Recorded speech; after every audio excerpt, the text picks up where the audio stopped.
छठ पूजा। इसे विकिपीडिया ने प्रकाशित किया है। छठ पर्व, छठ या षष्ठी पूजा कार्तिक शुक्ल पक्ष के षष्ठी को मनाया जाने वाला एक हिंदू पर्व है। सूर्योपासना का यह अनुपम लोकपर्व मुख्य रूप से बिहार, झारखंड, पश्चिम बंगाल, पूर्वी उत्तर प्रदेश और नेपाल के तराई क्षेत्रों में मनाया जाता है।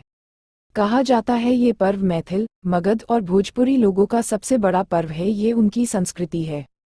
छठ पर्व बिहार में बड़े धूमधाम से मनाया जाता है। ये एकमात्र ही बिहार या पूरे भारत का ऐसा पर्व है जो वैदिक काल से चला आ रहा है और ये बिहार की संस्कृति बन चुका है।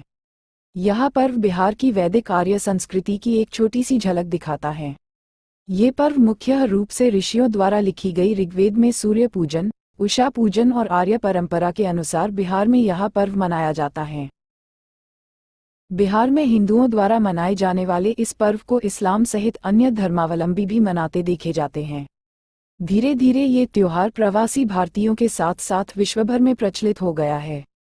छठ पूजा सूर्य, प्रकृति, जल, वायु और उनकी बहन छठी मैया को समर्पित है ताकि उन्हें पृथ्वी पर जीवन की देवताओं को बहाल करने के लिए धन्यवाद। छठी मैया, जिसे मिथिला में रणबे माई भी कहा जाता है, भोजपुरी में सबिता माई और बंगाली में रणबे ठाकुर बुलाया जाता है। पार्वती का छठा रूप भगवान सूर्य की बहन छठी मैया को त्योहार की देवी के रूप में पूजा जाता है। ये चंद्र के छठे दिन काली पूजा के 6 दिन बाद छठ मनाया जाता है। मिथिला में छठ के दौरान मैथिल महिलाएं मिथिला की शुद्ध पारंपरिक संस्कृति को दर्शाने के लिए बिना सिलाई के शुद्ध सूती धोती पहनती हैं।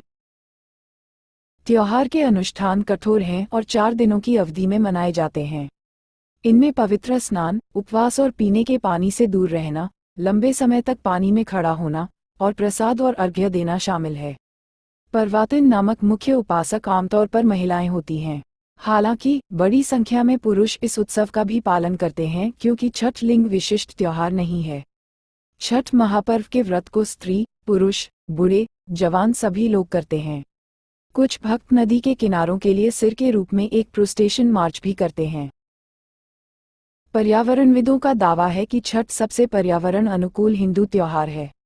ये त्योहार नेपाली और भारतीय लोगों द्वारा अपने डायस्पोरा के साथ मनाया जाता है। शुरुआत।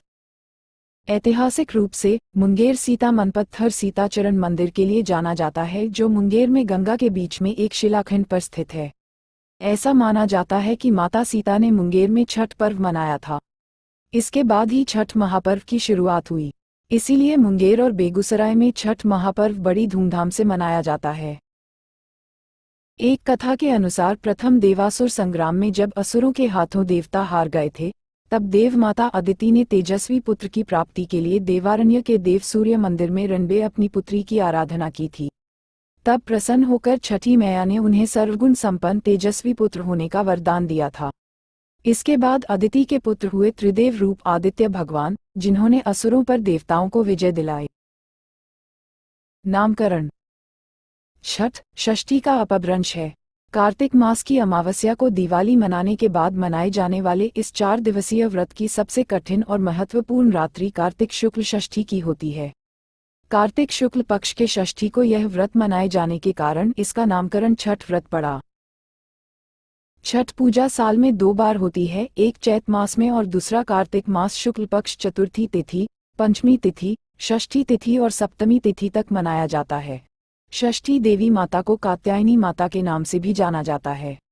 नवरात्रि के दिन में हम षष्ठी माता की पूजा करते हैं। षष्ठी माता की पूजा घर परिवार के सदस्यों के सभी सदस्यों के सुरक्षा एवं स्वास्थ्य लाभ के लिए करते हैं। षष्ठी माता की पूजा, सूरज भगवान और मां गंगा की पूजा देश में एक लोकप्रिय पूजा है। ये प्राकृतिक सौंदर्य और परिवार के कल्याण के लिए की जाने वाली एक महत्वपूर्ण पूजा है। इस पूजा में गंगा स्थान या नदी तालाब जैसे जगह होना अनिवार्य है। यही कारण है कि छठ पूजा के लिए सभी नदी तालाब की साफ सफाई किया जाता है और नदी तालाब को सजाया जाता है। प्राकृतिक सौंदर्य में गंगा मैया या नदी तालाब मुख्य स्थान है। लोक आस्था का पर्व। भारत में छठ सूर्योपासना के लिए प्रसिद्ध पर्व है। मूलतः सूर्य षष्ठी व्रत होने के कारण इसे छठ कहा गया है। ये पर्व वर्ष में 2 बार मनाया जाता है, पहली बार चैत्र में और दूसरी बार कार्तिक में। चैत्र शुक्ल पक्ष षष्ठी पर मनाए जाने वाले छठ पर्व को चैती छठ व कार्तिक शुक्ल पक्ष षष्ठी पर मनाए जाने वाले पर्व को कार्तिकी छठ कहा जाता है। पारिवारिक सुख समृद्धि तथा मनोवांछित फल प्राप्ति के लिए ये पर्व मनाया जाता है। स्त्री और पुरुष समान रूप से इस पर्व को मनाते हैं। छठ व्रत के संबंध में अनेक कथाएं प्रचलित हैं। उनमें से एक कथा के अनुसार जब पांडव अपना सारा राजपाट जुए में हार गए, तब श्री कृष्ण द्वारा बताए जाने पर द्रौपदी ने छठ व्रत रखा। तब उनकी मनोकामनाएं पूरी हुई तथा पांडवों को उनका राजपाट वापस मिला। लोक परंपरा के अनुसार सूर्यदेव और छठी मैया का संबंध भाई बहन का है। लोक मातृका षष्ठी की पहली पूजा सूर्य ने ही की थी। छठ पर्व को वैज्ञानिक दृष्टिकोण से देखा जाए तो षष्ठी तिथि को एक विशेष खगोलीय परिवर्तन होता है। इस समय सूर्य की पराबैंगनी किरणें पृथ्वी की सतह पर सामान्य से अधिक मात्रा में एकत्र हो जाती हैं। इस कारण इसके संभावित कुप्रभावों से मानव की यथासंभव रक्षा करने का सामर्थ्य प्राप्त होता है। पर्व पालन से सूर्य प्रकाश के हानिकारक प्रभाव से जीवों की रक्षा संभव है। पृथ्वी के जीवों को इससे बहुत लाभ मिलता है। सूर्य के प्रकाश के साथ उसकी पराबैंगनी किरण भी चंद्रमा और पृथ्वी पर आती हैं। सूर्य का प्रकाश जब पृथ्वी पर पहुंचता है तो पहले वायुमंडल मिलता है। वायुमंडल में प्रवेश करने पर उसे आयन मंडल मिलता है। पराबैंगनी किरणों का उपयोग कर वायुमंडल अपने ऑक्सीजन तत्व को संश्लेषित कर उसे उसके एलोट्रोप ओजोन में बदल देता है। इस क्रिया द्वारा सूर्य की पराबैंगनी किरणों का अधिकांश भाग पृथ्वी के वायुमंडल में ही अवशोषित हो जाता है। पृथ्वी की सतह पर केवल उसका नगण्य भाग ही पहुंच पाता है। सामान्य अवस्था में पृथ्वी की सतह पर पहुंचने वाली पराबैंगनी किरण की मात्रा मनुष्यों या जीवों के सहन करने की सीमा में होती है। अतः सामान्य अवस्था में मनुष्यों पर उसका कोई विशेष हानिकारक प्रभाव नहीं पड़ता, बल्कि उस धूप द्वारा हानिकारक कीटाणु मर जाते हैं, जिससे मनुष्य या जीवन को लाभ होता है। छठ जैसी खगोलीय स्थिति सूर्य की पराबैंगनी किरणें कुछ चंद्र सतह से परावर्तित तथा कुछ गोलीय अपवर्तित होती हुई पृथ्वी पर पुनः सामान्य से अधिक मात्रा में पहुंच जाती हैं। वायुमंडल के स्तरों से आवर्तित होती हुई सूर्यास्त तथा सूर्योदय को यह और भी सघन हो जाती है। ज्योतिषीय गणना के अनुसार यह घटना कार्तिक तथा चैत्र मास की अमावस्या के 6 दिन उपरांत आती है। ज्योतिषीय गणना पर आधारित होने के कारण इसका नाम और कुछ नहीं बल्कि छठ पर्व ही रखा गया है। छठ पर्व किस प्रकार मनाते हैं? ये पर्व 4 दिनों का है। भैया दूज के तीसरे दिन से यह आरंभ होता है। पहले दिन सेंधा नमक, घी से बना हुआ अरवा चावल और कद्दू की सब्जी प्रसाद के रूप में ली जाती है। अगले दिन से उपवास आरंभ होता है। व्रती दिन भर अन्न जल त्याग कर शाम करीब 7 बजे से खीर बनाकर पूजा करने के उपरांत प्रसाद ग्रहण करते हैं, जिसे खरना कहते हैं। तीसरे दिन डूबते हुए सूर्य को अर्घ्य यानी दूध अर्पण करते हैं। अंतिम दिन उगते हुए सूर्य को अर्घ्य चढ़ाते हैं। पूजा में पवित्रता का विशेष ध्यान रखा जाता है। लहसुन, प्याज वर्जित होता है। जिन घरों में ये पूजा होती है, वहां भक्तिगीत गाए जाते हैं। अंत में लोगों को पूजा का प्रसाद दिया जाता है। उत्सव का स्वरूप। छठ पूजा 4 दिवसीय उत्सव है। इसकी शुरुआत कार्तिक शुक्ल चतुर्थी को तथा समाप्ति कार्तिक शुक्ल सप्तमी को होती है। इस दौरान व्रतधारी लगातार 36 घंटे का व्रत रखते हैं। इस दौरान वे पानी भी ग्रहण नहीं करते। नहाय खाया। छठ पर्व का पहला दिन, जिसे नहाय खाया के नाम से जाना जाता है, उसकी शुरुआत चैत्र या कार्तिक महीने के चतुर्थी कार्तिक शुक्ल चतुर्थी से होता है। सबसे पहले घर की सफाई कर उसे पवित्र किया जाता है। उसके बाद व्रती अपने नजदीक में स्थित गंगा नदी, गंगा की सहायक नदी या तालाब में जाकर स्नान करते हैं। व्रती इस दिन नाखून वगैरह को अच्छी तरह काटकर स्वच्छ जल से अच्छी तरह बालों को धोते हुए स्नान करते हैं। लौटते समय वो अपने साथ गंगा जल लेकर आते हैं, जिसका उपयोग वे खाना बनाने में करते हैं। वे अपने घर के आसपास को साफ सुथरा रखते हैं। व्रती इस दिन सिर्फ एक बार ही खाना खाते हैं। खाना में व्रती कद्दू की सब्जी, मूंग चना दाल, चावल का उपयोग करते हैं। तली हुई पूरियां, पराठे, सब्जियां आदि वर्जित हैं। ये खाना कांसे या मिट्टी के बर्तन में पकाया जाता है। खाना पकाने के लिए आम की लकड़ी और मिट्टी के चूल्हे का इस्तेमाल किया जाता है। जब खाना बन जाता है तो सर्वप्रथम व्रती खाना खाते हैं, उसके बाद ही परिवार के अन्य सदस्य खाना खाते हैं। खरना और लोहेंडा। छठ पर्व का दूसरा दिन, जिसे खरना या लोहेंडा के नाम से जाना जाता है, चैत्र या कार्तिक महीने के पंचमी को मनाया जाता है। इस दिन व्रती पूरे दिन उपवास रखते हैं। इस दिन व्रती अन्न तो दूर की बात है, सूर्यास्त से पहले पानी की एक बूंद तक ग्रहण नहीं करते हैं। शाम को चावल, गुड़ और गन्ने के रस का प्रयोग कर खीर बनाया जाता है। खाना बनाने में नमक और चीनी का प्रयोग नहीं किया जाता है। इन्हीं दो चीजों को पुनः सूर्यदेव को नैवेद्य देकर उसी घर में एकांत करते हैं, अर्थात एकांत रहकर उसे ग्रहण करते हैं। परिवार के सभी सदस्य उस समय घर से बाहर चले जाते हैं ताकि कोई शोर न हो सके। एकांत से खाते समय व्रती हेतु किसी तरह की आवाज सुनना पर्व के नियमों के विरुद्ध है। पुनः व्रती खाकर अपने सभी परिवारजनों एवं मित्रों रिश्तेदारों को वही खीर रोटी का प्रसाद खिलाते हैं। इस संपूर्ण प्रक्रिया को खरना कहते हैं। चावल का पिट्ठा व घी लगी रोटी भी प्रसाद के रूप में वितरित की जाती है। इसके बाद अगले 36 घंटों के लिए व्रती निर्जला व्रत रखते हैं। मध्य रात्रि को व्रती छठ पूजा के लिए विशेष प्रसाद ठेकुआ बनाती है। संध्या अर्घ्य। छठ पर्व का तीसरा दिन, जिसे संध्या अर्घ्य के नाम से जाना जाता है, चैत्र या कार्तिक शुक्ल षष्ठी को मनाया जाता है। पूरे दिन सभी लोग मिलकर पूजा की तैयारियां करते हैं। छठ पूजा के लिए विशेष प्रसाद जैसे ठेकुआ, चावल के लड्डू जिसे कचवनिया भी कहा जाता है, बनाया जाता है। छठ पूजा के लिए एक बांस की बनी हुई टोकरी, जिसे दुरा कहते हैं, में पूजा के प्रसाद फल डालकर देवकारी में रख दिया जाता है। वहां पूजा अर्चना करने के बाद शाम को एक सूप में नारियल, 5 प्रकार के फल और पूजा का अन्य सामान लेकर दुरा में रखकर घर का पुरुष अपने हाथों से उठाकर छठ घाट पर ले जाता है। यह अपवित्र न हो इसलिए इसे सर के ऊपर की तरफ रखते हैं। छठ घाट की तरफ जाते हुए रास्ते में प्रायः महिलाएं छठ का गीत गाते हुए जाती है। नदी या तालाब के किनारे जाकर महिलाएं घर के किसी सदस्य द्वारा बनाए गए चबूतरे पर बैठती है। नदी से मिट्टी निकालकर छठ माता का जो चौरा बना रहता है, उस पर पूजा का सारा सामान रखकर नारियल चढ़ाते हैं और दीप जलाते हैं। सूर्यास्त से कुछ समय पहले सूर्य देव की पूजा का सारा सामान लेकर घुटने भर पानी में जाकर खड़े हो जाते हैं और डूबते हुए सूर्य देव को अर्घ्य देकर 5 बार परिक्रमा करते हैं।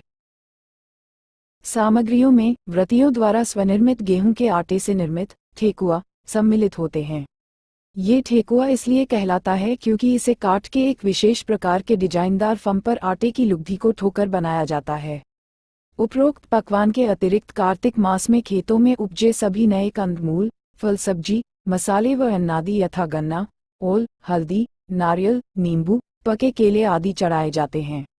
ये सभी वस्तुएं साबुत ही अर्पित होते हैं। इसके अतिरिक्त दीप जलाने हेतु नए दीपक, नई बत्तियां व घी ले जाकर घाट पर दीपक जलाते हैं। इसमें सबसे महत्वपूर्ण अन्न जो है वह है कुसही केराव के दाने हैं, जो टोकरे में लाए तो जाते हैं पर सांध्य अर्घ्य में सूरजदेव को अर्पित नहीं किए जाते। इन्हें टोकरे में कल सुबह उगते सूर्य को अर्पण करने हेतु सुरक्षित रख दिया जाता है। बहुत सारे लोग घाट पर रात भर ठहरते हैं, वही कुछ लोग छठ का गीत गाते हुए सारा सामान लेकर घर आ जाते हैं और उसे देवकरी में रख देते हैं। उषा अर्घ्य। चौथे दिन कार्तिक शुक्ल सप्तमी की सुबह उदीयमान सूर्य को अर्घ्य दिया जाता है। सूर्योदय से पहले ही व्रती लोग घाट पर उगते सूर्यदेव की पूजा हेतु पहुंच जाते हैं और शाम की ही तरह उनके पुरजन परिजन उपस्थित रहते हैं। संध्या अर्घ्य में अर्पित पकवानों को नए पकवानों से प्रतिस्थापित कर दिया जाता है, परंतु कंद, मूल, फल आदि वही रहते हैं। सभी नियम विधान सांध्य अर्घ्य की तरह ही होते हैं। सिर्फ व्रती लोग इस समय पूरब की ओर मुहकर पानी में खड़े होते हैं व सूर्योपासना करते हैं। पूजा अर्चना समाप्तोपरांत घाट का पूजन होता है। वहां उपस्थित लोगों में प्रसाद वितरण करके व्रती घर आ जाते हैं और घर पर भी अपने परिवार आदि को प्रसाद वितरण करते हैं। व्रती घर वापस आकर गांव के पीपल के पेड़, जिसको ब्रह्म बाबा कहते हैं, वहां जाकर पूजा करते हैं। पूजा के पश्चात व्रती कच्चे दूध का शरबत पीकर तथा थोड़ा प्रसाद खाकर व्रत पूर्ण करते हैं, जिसे पारण या परना कहते हैं। व्रती लोग खरना दिन से आज तक निर्जला उपवासोपरांत आज सुबह ही नमकयुक्त भोजन करते हैं। व्रत। छठ उत्सव के केंद्र में छठ व्रत है, जो एक कठिन तपस्या की तरह है। ये छठ व्रत अधिकतर महिलाओं द्वारा किया जाता है। कुछ पुरुष भी इस व्रत रखते हैं। व्रत रखने वाली महिलाओं को परवैतिन कहा जाता है। 4 दिनों के इस व्रत में व्रती को लगातार उपवास करना होता है। भोजन के साथ ही सुखद शैया का भी त्याग किया जाता है। पर्व के लिए बनाए गए कमरे में व्रती फर्श पर एक कंबल या चादर के सहारे ही रात बिताती हैं। इस उत्सव में शामिल होने वाले लोग नए कपड़े पहनते हैं जिनमें किसी प्रकार की सिलाई नहीं की गई होती है। व्रती को ऐसे कपड़े पहनना अनिवार्य होता है। महिलाएं साड़ी और पुरुष धोती पहनकर छठ करते हैं। छठ पर्व को शुरू करने के बाद सालों साल तब तक करना होता है जब तक कि अगली पीढ़ी की किसी विवाहित महिला इसके लिए तैयार न हो जाए। घर में किसी की मृत्यु हो जाने पर यह पर्व नहीं मनाया जाता है। ऐसी मान्यता है कि छठ पर्व पर व्रत करने वाली महिलाओं को पुत्र रत्न की प्राप्ति होती है। पुत्र की चाहत रखने वाली और पुत्र की कुशलता के लिए सामान्य तौर पर महिलाएं यह व्रत रखती हैं। पुरुष भी पूरी निष्ठा से अपने मनोवांछित कार्य को सफल होने के लिए व्रत रखते हैं। सूर्य पूजा का संदर्भ। छठ पर्व मूलतः सूर्य की आराधना का पर्व है जिसे हिंदू धर्म में विशेष स्थान प्राप्त है। हिंदू धर्म के देवताओं में सूर्य ऐसे देवता हैं जिन्हें मूर्त रूप में देखा जा सकता है। सूर्य की शक्तियों का मुख्य स्रोत उनकी पत्नी उषा और प्रत्युषा हैं। छठ में सूर्य के साथ साथ दोनों शक्तियों की संयुक्त आराधना होती है। प्रातः काल में सूर्य की पहली किरण और सायंकाल में सूर्य की अंतिम किरण को अर्घ्य देकर दोनों का नमन किया जाता है। सूर्योपासना की परंपरा। भारत में सूर्योपासना ऋग्वेद काल से होती आ रही है। सूर्य और इसकी उपासना की चर्चा विष्णु पुराण, भगवत पुराण, ब्रह्मा वैवर्त पुराण आदि में विस्तार से की गई है। मध्यकाल तक छठ सूर्योपासना के व्यवस्थित पर्व के रूप में प्रतिष्ठित हो गया, जो अभी तक चला आ रहा है। देवता के रूप में। सृष्टि और पालन शक्ति के कारण सूर्य की उपासना सभ्यता के विकास के साथ विभिन्न स्थानों पर अलग अलग रूप में प्रारंभ हो गई, लेकिन देवता के रूप में सूर्य की वंदना का उल्लेख पहली बार ऋग्वेद में मिलता है। इसके बाद अन्य सभी वेदों के साथ ही उपनिषद आदि वैदिक ग्रंथों में इसकी चर्चा प्रमुखता से हुई है। निरुक्त के रचयिता यास्क ने द्युथानीय देवताओं में सूर्य को पहले स्थान पर रखा है। मानवीय रूप की कल्पना। उत्तर वैदिक काल के अंतिम कालखंड में सूर्य के मानवीय रूप की कल्पना होने लगी। इसने कालांतर में सूर्य की मूर्ति पूजा का रूप ले लिया। पौराणिक काल आते आते सूर्य पूजा का प्रचलन और अधिक हो गया। अनेक स्थानों पर सूर्यदेव के मंदिर भी बनाए गए। आरोग्य देवता के रूप में। पौराणिक काल में सूर्य को आरोग्य देवता भी माना जाने लगा था। सूर्य की किरणों में कई रोगों को नष्ट करने की क्षमता पाई गई। ऋषि मुनियों ने अपने अनुसंधान के क्रम में किसी खास दिन इसका प्रभाव विशेष पाया।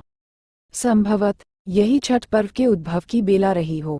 भगवान कृष्ण के पौत्र शाम को कुष्ठ रोग हो गया था। इस रोग से मुक्ति के लिए विशेष सूर्योपासना की गई, जिसके लिए शाक्य द्वीप से ब्राह्मणों को बुलाया गया था। पौराणिक और लोक कथाएं। छठ पूजा की परंपरा और उसके महत्व का प्रतिपादन करने वाली अनेक पौराणिक और लोक कथाएं प्रचलित हैं। रामायण से। एक मान्यता के अनुसार लंका विजय के बाद रामराज्य की स्थापना के दिन कार्तिक शुक्ल षष्ठी को भगवान राम और माता सीता ने उपवास किया और सूर्यदेव की आराधना की। सप्तमी को सूर्योदय के समय पुनः अनुष्ठान कर सूर्यदेव से आशीर्वाद प्राप्त किया था। महाभारत से। एक अन्य मान्यता के अनुसार छठ पर्व की शुरुआत महाभारत काल में हुई थी। सबसे पहले सूर्यपुत्र कर्ण ने सूर्यदेव की पूजा शुरू की। कर्ण भगवान सूर्य के परम भक्त थे। वह प्रतिदिन घंटों कमर तक पानी में खड़े होकर सूर्यदेव को अर्घ्य देते थे। सूर्यदेव की कृपा से ही वे महान योद्धा बने थे। आज भी छठ में अर्घ्य दान की यही पद्धति प्रचलित है। कुछ कथाओं में पांडवों की पत्नी द्रौपदी द्वारा भी सूर्य की पूजा करने का उल्लेख है। वे अपने परिजनों के उत्तम स्वास्थ्य की कामना और लंबी उम्र के लिए नियमित सूर्य पूजा करती थीं। पुराणों से। एक कथा के अनुसार राजा प्रियव्रत को कोई संतान नहीं थी। तब महर्षि कश्यप ने पुत्रेष्टि यज्ञ कराकर उनकी पत्नी मालिनी को यज्ञाहुति के लिए बनाई गई खीर दी। इसके प्रभाव से उन्हें पुत्र हुआ, परंतु वह मृत पैदा हुआ। प्रियव्रत पुत्र को लेकर शमशान गए और पुत्र वियोग में प्राण त्यागने लगे। उसी वक्त ब्रह्मा जी की मानस कन्या देवसेना प्रकट हुई और कहा कि सृष्टि की मूल प्रवृत्ति के छठे अंश से उत्पन्न होने के कारण मैं षष्ठी कहलाती हूँ। हे राजन, आप मेरी पूजा करें तथा लोगों को भी पूजा के प्रति प्रेरित करें। राजा ने पुत्र इच्छा से देवी षष्ठी का व्रत किया और उन्हें पुत्र रत्न की प्राप्ति हुई। ये पूजा कार्तिक शुक्ल षष्ठी को हुई थी। सामाजिक सांस्कृतिक महत्व। छठ पूजा का सबसे महत्वपूर्ण पक्ष इसकी सादगी, पवित्रता और लोक पक्ष है। भक्ति और आध्यात्म से परिपूर्ण इस पर्व में बांस निर्मित सूप, टोकरी, मिट्टी के बर्तनों, गन्ने का रस, गुड़, चावल और गेहूं से निर्मित प्रसाद और सुमधुर लोकगीतों से युक्त होकर लोक जीवन की भरपूर मिठास का प्रसार करता है। शास्त्रों से अलग ये जन सामान्य द्वारा अपने रीति रिवाजों के रंगों में गढ़ी गई उपासना पद्धति है। इसके केंद्र में वेद, पुराण जैसे धर्मग्रंथ न होकर किसान और ग्रामीण जीवन है। इस व्रत के लिए न विशेष धन की आवश्यकता है, न पुरोहित या गुरु के अभ्यर्थना की जरूरत पड़ती है, तो पास पड़ोस के सहयोग की, जो अपनी सेवा के लिए सहर्ष और कृतज्ञतापूर्वक प्रस्तुत रहता है। इस उत्सव के लिए जनता स्वयं अपने सामूहिक अभियान संगठित करती है। नगरों की सफाई, व्रतियों के गुजरने वाले रास्तों का प्रबंधन, तालाब या नदी किनारे अर्घ्य दान की उपयुक्त व्यवस्था के लिए समाज सरकार के सहायता की राह नहीं देखता। इस उत्सव में खरना के उत्सव से लेकर अर्घ्यदान तक समाज की अनिवार्य उपस्थिति बनी रहती है। ये सामान्य और गरीब जनता के अपने दैनिक जीवन की मुश्किलों को भुलाकर सेवा भाव और भक्ति भाव से किए गए सामूहिक कर्म का विराट और भव्य प्रदर्शन है। छठ गीत। लोकपर्व छठ के विभिन्न अवसरों पर, जैसे प्रसाद बनाते समय, खरना के समय, अर्घ्य देने के लिए जाते हुए, अर्घ्य दान के समय और घाट से घर लौटते समय अनेकों सुमधुर और भक्ति भाव से पूर्ण लोकगीत गाए जाते हैं। केलवा जे फरेला घवद से, ओह पर सुगा मेर राय। कांची बांस के बहंगिया, बहंगी लचकत जाए। सेविले चरण तोहार हे छठी मैया, महिमा तोहर अपार। उगू न सूरज देव भैलो अर्घ के बेर। निंदिया के मातल सूरज अंखियों न खोले हे। चार कोना के पोखरवा, हम करेली छठ बरतिया से उनखे लागी। इस गीत में एक ऐसे तोते का जिक्र है जो केले के ऐसे ही एक गुच्छे के पास मंडरा रहा है। तोते को डराया जाता है कि अगर तुम इस पर चोंच मारोगे तो तुम्हारी शिकायत भगवान सूर्य से कर दी जाएगी, जो तुम्हें नहीं माफ करेंगे। पर फिर भी तोता केले को जूठा कर देता है और सूर्य के कोप का भागी बनता है। पर उसकी भार्या सुगनी अब क्या करे बेचारी, कैसे सहे इस वियोग को। अब तो सूर्यदेव उसकी कोई सहायता नहीं कर सकते। उसने आखिर पूजा की पवित्रता जो नष्ट की है।